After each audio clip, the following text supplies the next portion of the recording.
All right. Okay. And we will have a closing prayer. And so if any of you during this time feel moved to pray at the end, we invite someone to volunteer for that if you would like. But for now, Lord be with you. And also with you.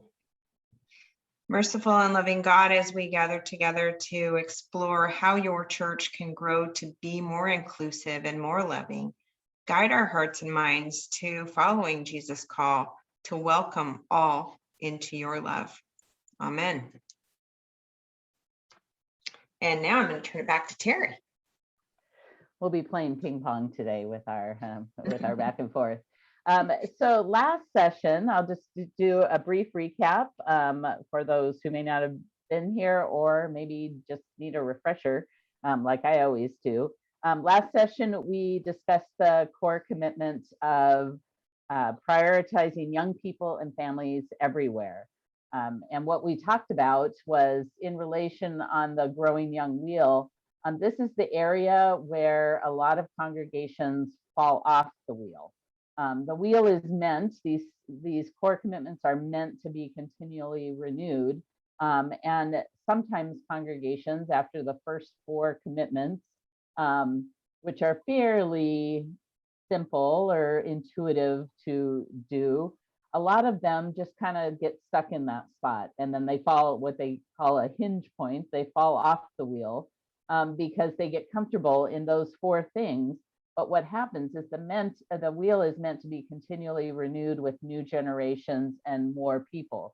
So if you do the first 4 well and don't continually renew with the next set of people, your core set of people are going to get really close, but you're not going to invite anybody else into this work. We discussed the difference between our rhetoric around the idea that we love young people and we want them in our churches, but the reality of how they're actually prioritized in our congregations. And some examples that we mentioned of prioritizing young people means are often that we need to give up our preferences for how we do things or what we like. What is important to us may not be as important to the next generation. It means shifting something that in the past was non-negotiable. We all have those areas in our congregation that we don't want to mess with because it's not worth the pushback on it. But we need to look at those if we're going to continue to grow young. We need to relinquish traditional authority and power, and we need to take a step beyond both empathy and warmth. Not that empathy and warmth are not necessary or important, but this is a little bit, like I said, those first 4 commitments are easier to do as people. This one is really where the rubber meets the road. Prioritizing young people everywhere represents a tangible institutional commitment to allocate resources and attention. So this isn't just for doing this for specific youth or young adult programming, but across the life of the whole congregation. And the idea of this is not to exclude any group of people, not to only focus on young people and their families, but to allow this to permeate our congregational life so that it benefits the whole congregation and the whole church grows with this. We talked about the representative slice of the pie, that we want to give young people a bigger slice of the pie. And what that doesn't mean is that we give a bigger slice of the pie and everybody else gets less. But the idea of the pie grows. And so as they get bigger slice, the pie grows, so everybody has more. And we looked at 3 different ways that we can do this. The one is to intentionally pay attention and not just like an afterthought. Oh yeah, is there something in it for young people? How do we engage our young people? But that is a forethought. We intentionally think about this all the time with all that we do. And our budgets are part of that. Not many of us work with a big budget, and this isn't about having a large budget, but it's how you divide up your budget and where that priority lies. And example was giving young people scaffolding, that those of us with experience and that comes with our age or length of time can provide the scaffolding for young people to actually step up and be a part of the congregation. Another way to do this is to prioritize families, that we want to involve families and parents in this work together, that we're not the drop-off point and we're the experts and we provide all the discipleship, but we invite parents to partner with us in that work. And often that means helping them to feel equipped and empowered and trained. So to provide ways that they can feel comfortable doing this. Often it's not that they don't want to, they feel ill-equipped to be able to do that. And that means we need to look at the rhythm of a family life, and how is what we're doing and our planning and scheduling, how does that fit with the typical family in our congregation? We talked about a way that could be sitting down one-on-one, and having a conversation with each family to learn a little bit more about their lives and how the church can work together with them in cooperation, rather than feeling like we're just battling to get some of their time. And finally, we want to allow our young people to play load-bearing roles in our congregations, not just the cleanup people after an event or the kids who do the things that nobody else wants to do, but to give them ways to show that we want them as a valued member of the body of Christ, not just some decorative add-on or cheap labor.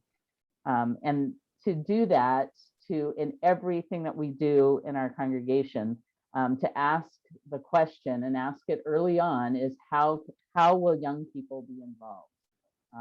To intentionally do that in everything. And then when we do that, when we come together as the body of Christ, youngest to oldest, and we invest in our young people, then everyone benefits and amazing things can happen.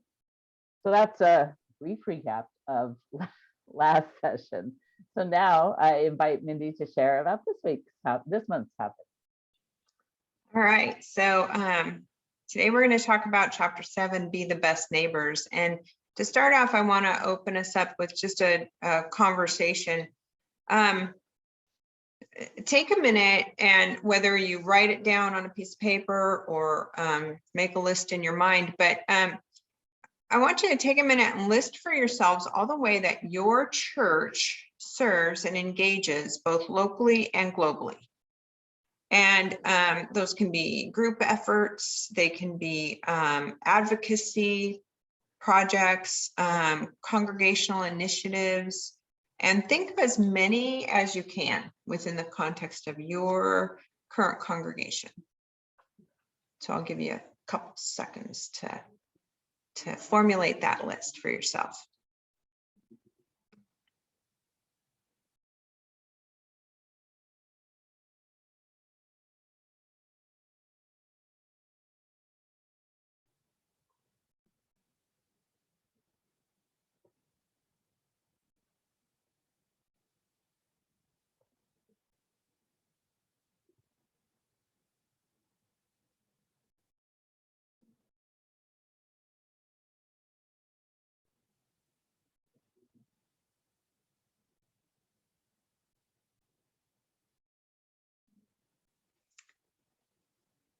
Okay, and then as you look over that list, are there any common themes or common threads between any of the places where, or the projects where you serve? And I invite you to just unmute yourself and jump in and share. So maybe share some of the things that you're doing locally and globally in the congregation, as well as if you see any common themes or threads.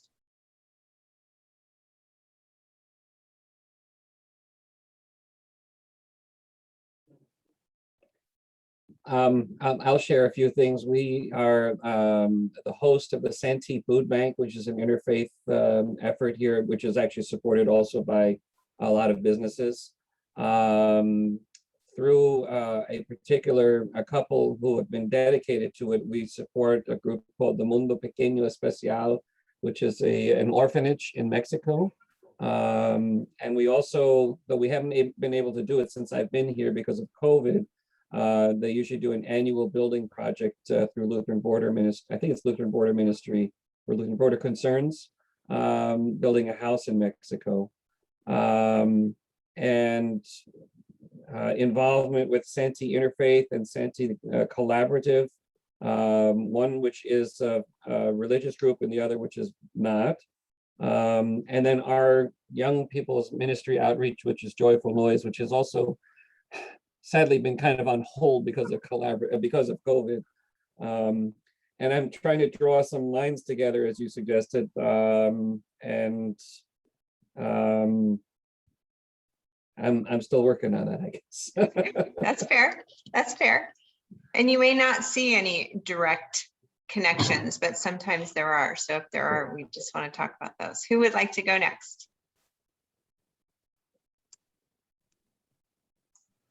I can go next. Thank you.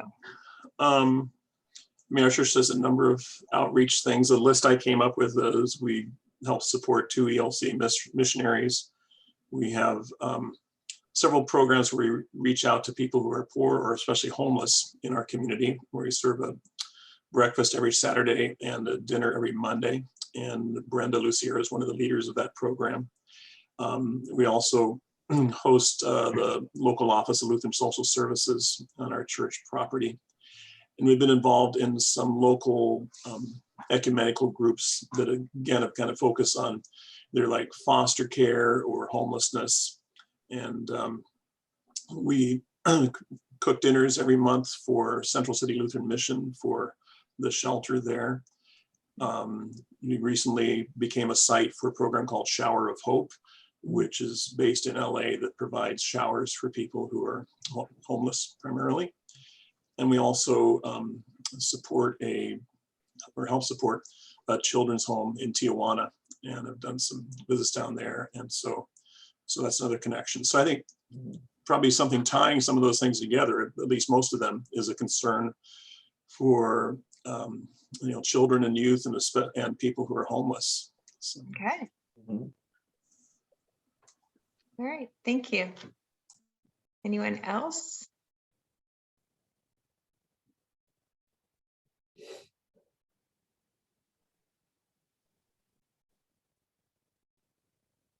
Okay, I know for our congregation, we have a number of things, and maybe some similar to yours too. We have the quilters who distribute quilts, not just to Lutheran World Relief, but also to Interfaith Community Services here, and to like our high school graduates and things like that. And so it's kind of a very local and very worldwide effort to provide those quilts. And then we do a lot with Interfaith Community Services here in North County, San Diego, helping with housing and food concerns and things like that too. So we all have a variety of ways for our congregations that we reach out in the community. And to be the best neighbor, I think, is a really cool chapter, because it helps us to identify maybe different places where we could do more. So I'm going to share my screen, and I'm going to walk through the chapter with you. I'm hoping that you've all read the chapter, looked it over, and just give me a minute here. Okay, you guys can all see that, right? Thumbs up. Yep. Okay. All right. So let's go. All right. So Chapter 7, this Be the Best Neighbors chapter relates research that can help us to identify where our congregations may be missing opportunities to serve well. and to be inclusive and to remain faithful to the gospel, because our culture is continually changing. There's always needs, and sometimes those needs change. And so to keep up with that, I think is really important as congregations to know what's going on with our neighbors. Be the best neighbor is the last strategy on the wheel. And as Terry was talking about the wheel, you know, there are different points to come on and different activities or different strategies that your congregation may choose to engage in, but it's important that we look at all 6 of them in the context of how our churches can grow young and be better, not just for our youth, but for our entire community. So although this is the last strategy to be presented, it might be a strategy that you focus on a little bit earlier in working through this with your congregation. So best neighbors ask, who is my neighbor? And in this chapter of Growing Young, we're reminded of the lesson of the Good Samaritan from Luke 10. The best neighbor to the injured and robbed man is not who one would expect, but it is a Samaritan who served someone who was deemed his enemy or unworthy of his attention, yet he served him with compassion and with grace. And from Jesus' teaching in Matthew 22 of the greatest commandment shared by Jesus. The first is to love the Lord God with all your heart, soul, and mind. And the second is love your neighbor as yourself. Churches that are growing young are mindful and proactive to the need, the call, the desire of young people to serve those who are on the margins. And that's really something that's in the forefront of our younger generations, is who's on the margins, who needs help, and why aren't we helping them? And so to serve those who are on the margins, those who are different, those who maybe don't fit into the church ideal of what is a perfect member. And I love this quote from page 240 in your book, where Tina says, our church has more than just a desire to do good. We understand that this good, this need for justice, comes from our understanding of the gospel. It's grounded in who Jesus is, who God is, and what life is all about. It's not just an add-on. And I think that's really important for us as leaders to remember. The book goes through the best practices, you might say, of what it is to be a best neighbor. And so one of them, or the first one that they list, is the hospitable neighbors honor what is good. So in the culture and in the world, we shouldn't disassociate ourselves from culture, but find the good within what's going on in culture and be relevant, be in or relate to it in some way. Compassionate neighbors make their world better. They do good in their neighborhood and around the world. They engage in service and mission, compassionate acts, and social justice. Patient neighbors respect the journey as much as the destination. So when churches seem close to dialogue, young people often look elsewhere for conversations about issues that matter the most to them. A recurring theme in this section was the effect that harsh, judgmental dialogue has at pushing young people, and really any people, away from church. Most people won't come into a conversation if there is a sense that they have to defend or define themselves from the very start. These conversations should be a safe place to learn from one another and to gain understanding. Our mindsets don't just flip like a switch on certain matters. And whether one is young or old, we have our own context from where we come. And if each of us is in a conversation and then is allowed to be who we are, through relationship and love, we can come to understanding, and the preconceived notions about each other can be left behind. There is a video, I'll be putting links to videos in the chat for after the session, and I invite you to look at both of them. And the first one is one that was done on NBC's Today Show, and it's called OK Boomer. And it really demonstrates how a generational divide between people stops us from having conversation. And so they did some work around this, and it's a really fun video. So I invite you to watch that afterwards. Congregations have to move to gracious listening and understanding of the concerns and experiences of others who we've kept on the outside, whether it was done intentionally or unintentionally. And as leaders in your setting, it can start with you.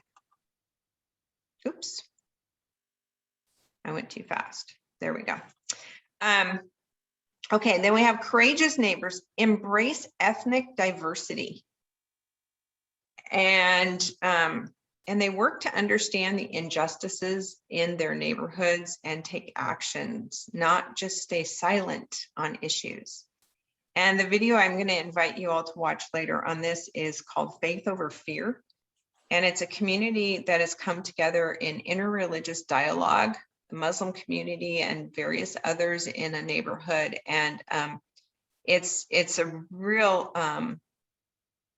it's real uplifting in that it's a successful attempt at getting people to talk through their differences and to recognize that we all have value in the world. And then wise neighbors help young people discover their callings. In chapter 3, we talked about the importance of young people to learn a sense of belonging and purpose and identity within and outside of the church. And Best Neighbor churches help young people develop and grow through mentoring and inviting them into meaningful community participation. Churches are full of resources, opportunities, relationships, activities that can help young people identify their calling and live into being best neighbors. And then we were encouraged to avoid pitfalls in our attempts to become best neighbors. Aiming for perfection can be a pitfall because young people appreciate action even if it isn't done perfectly. Copying and competing.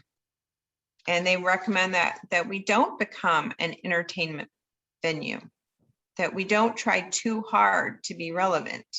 Loving our neighbor is always relevant, so keeping it simple can be hugely successful. Condemning and critiquing. People can easily go negative about change with comments like, well, we've never done it that way before. Who would ever be interested in that? Or it's too expensive, right? And as leaders, we have to work to overcome that kind of pushback with positivity and a look towards the future of what it could be. And then finding the one right program, cause, or issue to pursue. You know, there should be more than one opportunity for engagement for all of our congregation members. Different people have different passions, interests, and skills. So offering young people the opportunity to lead a project. You know, somebody might have an interest in fiber arts or in food distribution or in helping students in a homework club, whatever passions you can find within your congregation, they could be a viable pursuit for your congregation, and there could be more than one right project. And then I encourage you to look over the ideas for action in your book on pages 255 through 267. And depending on the context of your congregation, where you are in the process of the Growing Young strategies, there's a whole lot of different ways that we can be actively pursuing to be best neighbors. And Terry, I'm gonna stop sharing and send it back to you. Thank you, Mindy. I think all of us strive to be good neighbors in our communities and along in our neighborhoods, but sometimes we do it based on what we think the best is for our neighborhood. So I encourage you to walk through your neighborhood, listen to what is around you, and work together to find those ways to be the best neighbor. So we're going to take 15 minutes and go to breakout rooms. There will be 3 different questions that that I offer that will be offered, and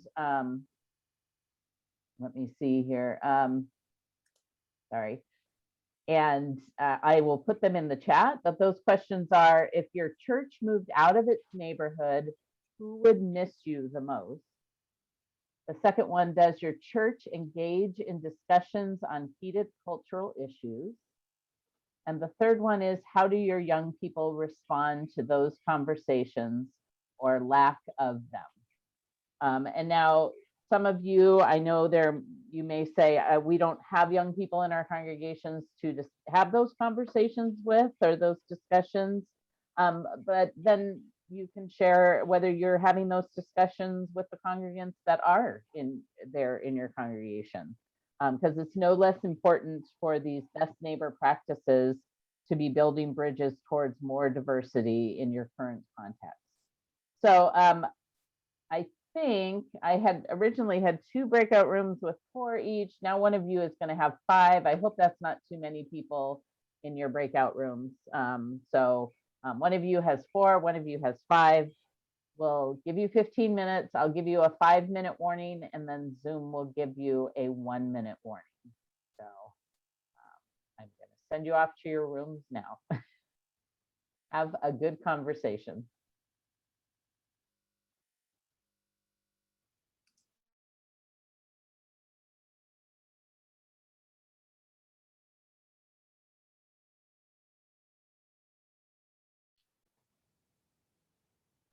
Welcome back. Well, I hope you all had enough time to share and ponder the questions that we put before you. So if 1 or 2 of you from each group would like to share some of the things that stood out in your conversations, and maybe too, if you really didn't have time to finish your conversations, you could possibly share your thoughts that you didn't get to share in your group. So I'll just invite you to unmute yourselves and share as you would like. And don't be shy. I hate to be the one to volunteer somebody else, but Daryl's sharing about engaging in discussions on heated cultural issues at Incarnation was really eye-opening to me. So if you would like to share a little of that. Sorry to put you on the spot. Or... I won't mind. I'm a long way from the bus route, so. But I said I should open this with an apology, because we didn't end up chatting about a lot of the questions as much, because in the first question, when I talked about who would miss us, I ticked down a few items, and then I happened to casually mention that maybe it's too soon to have Shepherd of Life miss us, because Jennifer was in our group, obviously, and that was sort of supposed to be an inside joke about our emerging relationship with them as an anchoring church, but then that launched us into what is an anchoring church. So I won't do that again until later. But when we finally got to the question then about interesting cultural issues, of course, Mindy, I talked about the Love Committee and the interesting reactions that we're getting from various parts of our congregation. By way of explanation, the Love Committee, I think it's been in existence just a little less than a year.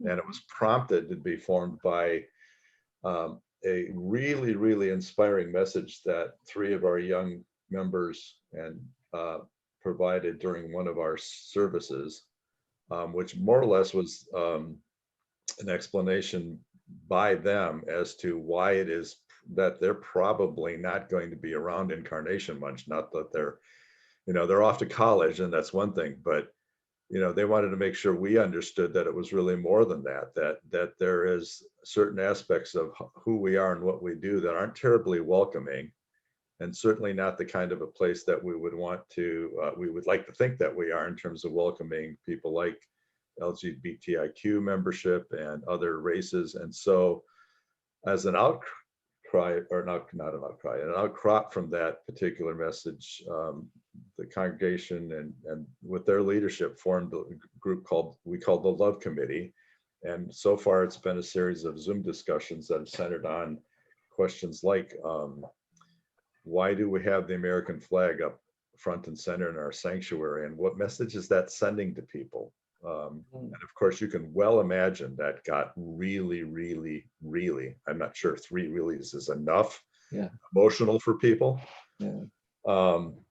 But it was enlightening dialogue for people who were brave enough to attend from all sides of that question. And since then, we've had quite, discussions about the Black Lives Matter movement, and what does that mean? What is white privilege? Does it really exist? I mean, what does it mean? So it's been and it's been I don't know that we can say we've lost anybody, but there's certainly people who are engaging that had probably been reluctant to have these kinds of dialogues before. So that's encouraging. We still have people who are, don't quote me on this, outside safe environment. We still have people who stick their heads in the dirt, but we love them too. Yes. And I'll just add, that's kind of the, when I said earlier about coming to conversations with preconceived notions of who people are or what they believe, or they're, maybe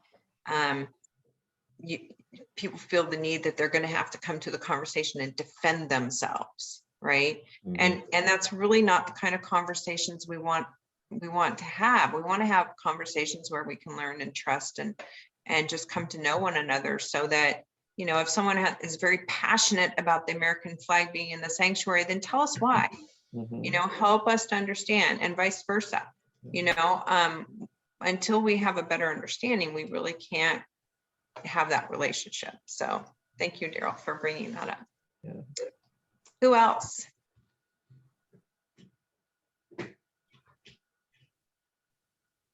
Well, can I just say, I think that our group, we didn't get to the third question, I will say. But I think what we did was we talked about how hard it is to have, first we talked about, where we are in the community, and that there will be some missing, but there will be some replacement of us. I mean, because there's, as Eden Church and Trinity are not very far from each other. I mean, so, we have all this in these other churches. But we talked about how hard it is. I mean, because now so much of cultural issues are connected to political issues, and you're trying to balance all of that. And there are people who will walk away from a church over those issues. And we have seen that occur. And I think that that's one of the challenges. So it's hard for all of us. We all want to do more, but there's that piece of us that kind of holds us back sometimes. And as church members, as council members, as whoever we are, because you don't want to upset the apple cart too far, even if you want to push it over once in a while. And so I think it's just a big challenge for us. And I think that's what we talked about more so. Yeah. Good. If I could maybe add a little bit, we didn't really get to question 3 either. We talked about how some of the people who might miss us are some motorcycle bikers in our community who I've had the chance to meet and engage with, a couple actually, and the woman of the couple who is a park ranger, a flight attendant, an artist, and a surfer, and whom we've gotten to share some artwork with our congregation for Pentecost Sunday. That was really powerful. That I think is probably also kind of the lead in, which is to say, being in the community, we've got to find some young people in our community. We really, I mean, we've got a couple of kids that are, you know, under 10, just a handful. We don't have any teenagers in the congregation right now. And that just needs to change. It clearly needs to change. And I'm really trying to take this season, and by season, I mean this near post-COVID season, to really say we need to do something new and we need to do something different. And I just kind of sense like we're gaining a little traction. I mean, it's just like the rubber's almost hitting the road. And remember too, I think the book, you know, states that most of this is going to take 2 to 5 years to implement some of these changes, to really see a change in the culture of your congregation. It's a process. So don't get discouraged along the way, you know. I have two things that I wanted to say, and one is specifically to what Pastor Andreas was just saying, but then also going back to our discussion questions. And as far as the discussion questions, because our pastor, like his pet, like the thing that lights his fire the most is social justice. Our congregation has had these difficult conversations, and we've been having them actually since he first showed up 5 years ago. Like, the American flag no longer flies in our sanctuary. That was brought up, and that was, you know, it's in the fellowship hall now, and people left the church because of it. There were some people who were like, I will not come to this church if the American flag is not in the sanctuary. And that was, and we have a small congregation, but that is, you know, that is, I guess that's a risk that we took. And then we've been having Black Lives Matter conversations since last summer, and a lot of people left because of that. So we do have people who have left our church. I will say that it's funny, we have people who have found us as well, and have started coming. I think that's through our food distribution. And also, like, we had one person who just Googled our church, or was Googling churches, and was like, you know, well, what do you guys do? And looked at our outreach and thought, okay, this is a church that is active in the community. I'm going to start coming. But it is funny because, you know, we're not meeting in person. So they're like coming to the church, but on Zoom, not to the physical building. So it is kind of funny. But about having, as far as the entire growing young thing is concerned, and about like what Pastor Andreas was saying, that, you know, they have a couple of, you know, elementary school kids, but they don't have any teenagers, and they've got to go out and reach the teens. I've been working with the teens for 1.5 years, and I've asked them about it. And in their opinion, teenage is too late. When we say, how do we get teens to come to the church? The way you get teens to come to the church is get elementary school kids to come to the church, and they will eventually become teenagers. Those 10-year-olds are going to be teenagers in 3 years. So that's why growing young, I like that it's 15 to 29, because it's parents who have young kids that feel unsupported, or that feel like they need that grounding. Those are the people who are looking for a church. It's young parents with young kids. They are looking for churches. Teenagers, if they're not churched already, it is a hard sell. It's a hard sell for our teens. When I say, how come you guys, like, I'm like, let's be honest, how come you don't invite your friends? And they're like, because we talk to our friends about this stuff already. They know we're Christians. We know they're not, you know, like, that's just, you know, not part of it. I'm not out to convert my friends and change them, because I love them for who they are. So they all told me, they were like, middle school, they're like, that is the absolute, like, that's the drawing line. They're like, if you haven't brought a friend by middle school, we are not bringing a friend suddenly to come to church, you know. So hang in there with your 10-year-olds, but also, like, where I think the prioritizing young families everywhere, the chapter we did last week, where it was talking about looking at those young adults, looking at people who are finishing college and looking for a place to stay and put down roots. I mean, you're looking for, don't just focus on the empty teens, look for the young parents and the young adults, and they will bring children with them. Mhm. So Absolutely. Jennifer, if I can just respond to that, and thank you, but my first congregation, it was in Queens, New York, and when I got there, there was like a youth group waiting that, like waiting for somebody to shape them and lead them and move with them, and that was an all-Black congregation. And once they got going, their friends started coming in left and right. I mean, it was amazing how it grew. So I definitely agree with that. But I also agree with, growing up the ones that we have here, and realizing that, hey, this is a long range plan. We have a group here called Joyful Noise, that does a summer program. Again, it's going to be kind of on, not hold completely, but not what we'd love it to be because of COVID still. But yeah, anyway. And to my mind, they are going to be our church musicians just down the road a bit. That's what I love to see. And then I just said to Katie, who runs that program, and I said, and now with this artwork that we've had in the church, maybe we're going to have a joyful art program as well. So yeah, it's out there. All right, that's awesome. All right, well, thank you all for sharing within your groups and with us now. And I'm gonna turn it back over to Terry. So I know you guys are sad about this, but this is our last of our monthly core commitment gatherings. But it doesn't mean that we are done with Growing Young, okay, here it is. But what we would like to get your feedback about, there's one more chapter in the book, and it's entitled Growing Young in Your Context. Exactly what it sounds like. It's the work you do based on what things look like in your context. So it's not something we do together as a group to go through this chapter. But we know that some of you may have some teams in place to do this. Some of you have more than one or two people attending these, who have attended these conversations. And some of you are just getting started and are maybe thinking about who else could be involved.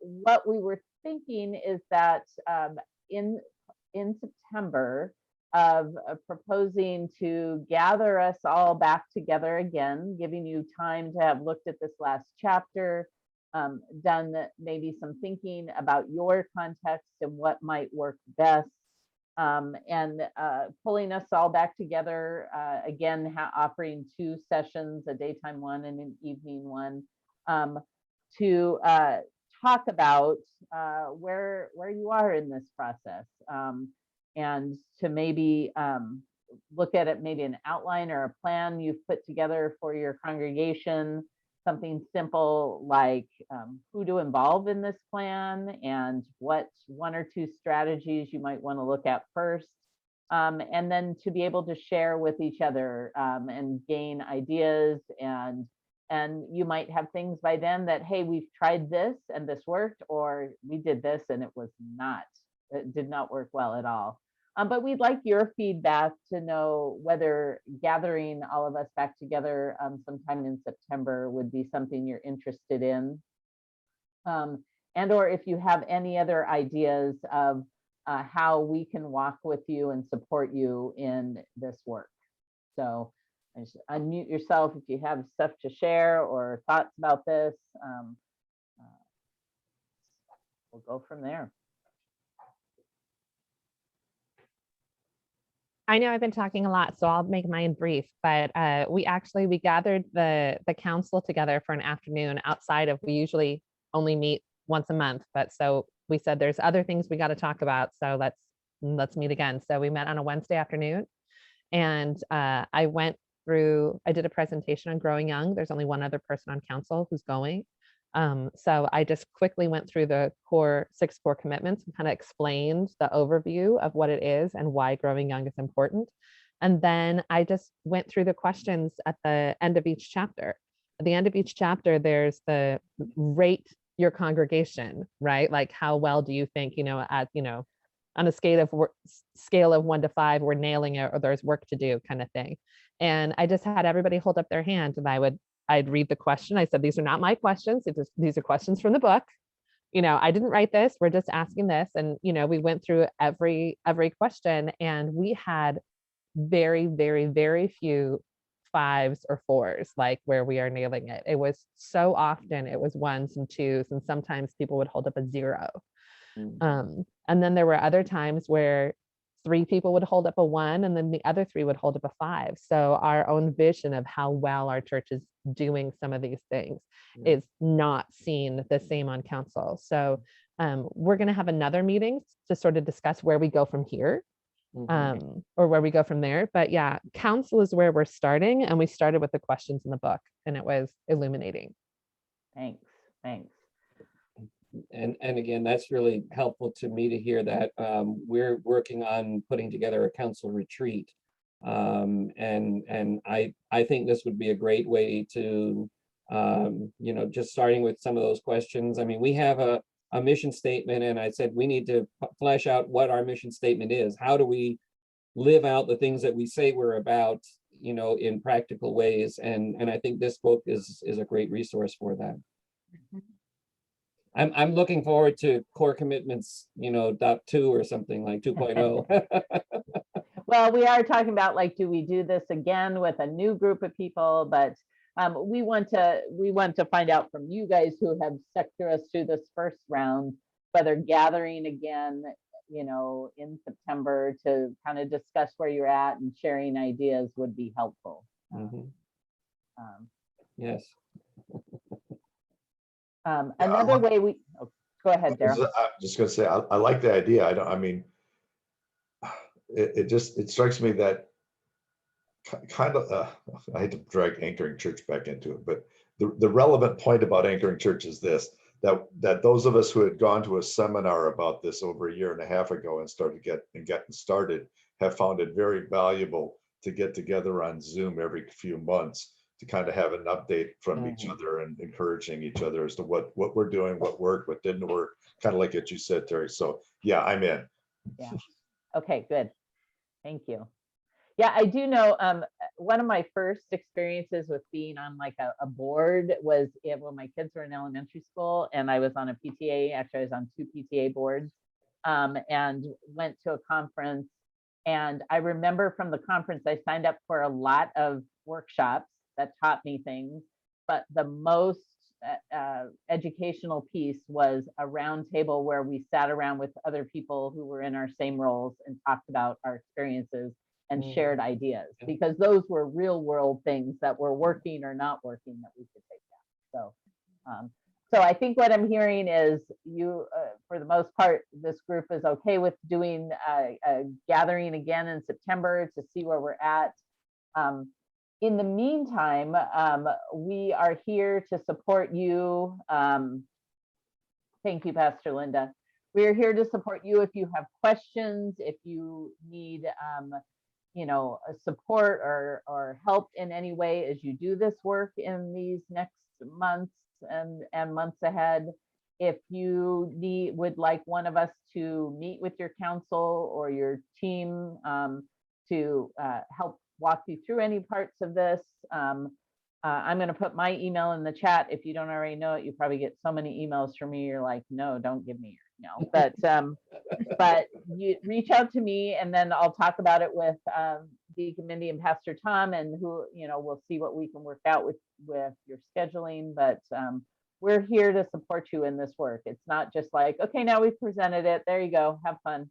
It's an ongoing thing for our synod. And again, we're talking about, do we offer another set for people to join and do this again, later in the fall. But we want to stay connected with you guys who have been so faithful in being here with these. I do want to share really quickly, I know we've gone a little bit longer today, but something, our Synod Youth Ministry leaders, we have a Facebook group that's private for those working with children, youth, and families in our synod. But one of our youth leaders who serves Lutheran Church of Our Savior and Spirit of Hope in San Bernardino, Becky Tarts, who attended a number of these Growing Young conversations early on, shared this past week in our Facebook group. She said, I've read the book, but to see it actually happen, I just handed my 17-year-old son and a member of the youth group a copy of the church keys so he wouldn't have to keep asking me for access to stuff like the kitchen and the classrooms when he's on campus volunteering. I'm not sure I've ever seen him smile bigger or brighter than that very moment. So I think it is powerful when we see it work and it happened. So there's a testimonial from someone in our synod who doing this work with her congregation. So thank you so much for being a part of this and sticking with us all through this. And I'm going to turn it one last time over to Mindy. All right. And yes, I thank you too for spending the time with us, for reading the book, for working to grow young in your congregations, and just, knowing that the culture of our church is due for some change. So I appreciate you stepping out with that courage to look into this. Just remind you to watch your emails for what's coming next, later on in September, as Terry mentioned. And then also, if you are bringing more people onto into the book, onto discussing it with you, Terry does have the Kindle codes available. So email Terry and she can get those people free copies of the book for Kindle if they would like them. And then, did I have any volunteers to lead the closing prayer? Come on, y'all. Really? I can pray. Jennifer, thank you, Pastor Jennifer. Gracious God, thank you for this group. Thank you for the leadership of Terry and Deacon Mindy and Pastor Tom. Thank you for the time they put into this. Please walk with our congregations, walk with our leaders, and help us to raise up new ones and trust young people with that leadership. Help us to be welcoming and empathetic and all of the things we've learned in this book and with this group. Thank you for our discussion, and help us to be the best neighbors we can be. In your name we pray. Amen. Amen. Thank you. All right. Thank you, guys. We hope you have a wonderful summer. Thank you all. Ditto Feel what better, Nicolette's just saying. Thank you, Terry, Mindy. Thank Appreciate you. that. Appreciate having you all here.